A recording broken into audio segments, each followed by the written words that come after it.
Les jeunes chrétiens de Banté, Savalou et d'Assazoumé ne veulent plus rester spectateurs de la gestion de la nation. C'est dans ce cadre qu'étant constitué un réseau pour plus d'impact à la gloire du Seigneur, ils ont mis sur les fonds baptismaux samedi 19 juillet 2025 le réseau de leadership et d'impact de la jeunesse chrétienne sous le haut parrainage de Dr Jean Abalo, grand serviteur de Dieu. Ce réseau, plein de jeunes déterminés et dévoués pour une cause commune, entend prendre une part active dans la gestion publique. Longtemps, la jeunesse chrétienne a évolué dans la discrétion, parfois dans la dispersion, souvent dans l'attente. Elle a traversé des saisons de silence, de gestation, de formation invisible aux yeux du monde. Mais aujourd'hui, elle choisit de se lever, non pas dans une posture de revendication, mais dans une démarche de contribution. Elle choisit de se rassembler, non pas pour se replier sur elle-même, mais pour s'ouvrir à l'action, à la réflexion, à la transformation.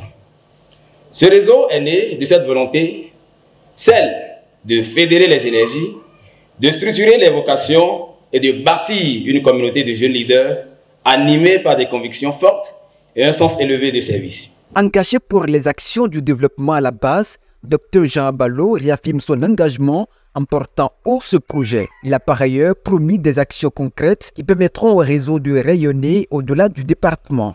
Je suis prêt à travailler avec vous.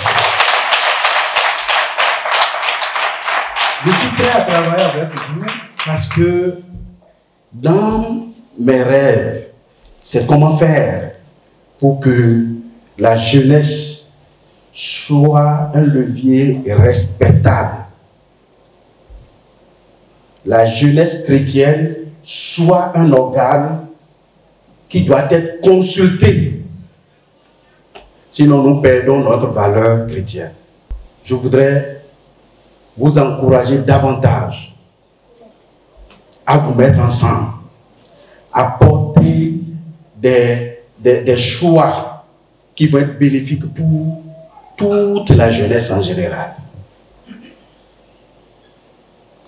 Imaginons un réseau de jeunes chrétiens dont les membres sont des grands entrepreneurs, de grands décideurs, de grands politiciens, de grands cadres dans la fonction publique. Qu'est-ce que cela donnerait à notre Seigneur? Je crois que ce serait une gloire. Et c'est ça ce que Dieu veut de nous. Les membres du réseau et participants de cette cérémonie de lancement reconnaissent la quintessence d'une telle association et se réjouissent de leur appartenance. Très souvent, le chrétien se cache et se dit ne doit pas se mêler des choses du monde. Et honnêtement, ce réseau qui a été créé et qui est né aujourd'hui va nous permettre de sortir de nos groupes, de participer à toute décision dans notre nation. Vraiment, c'est une belle initiative. Et vu qu'aujourd'hui, on constate que dans la société, si des décisions doivent se prendre, il est vraiment important que le jeune chrétien aussi ait la main dedans.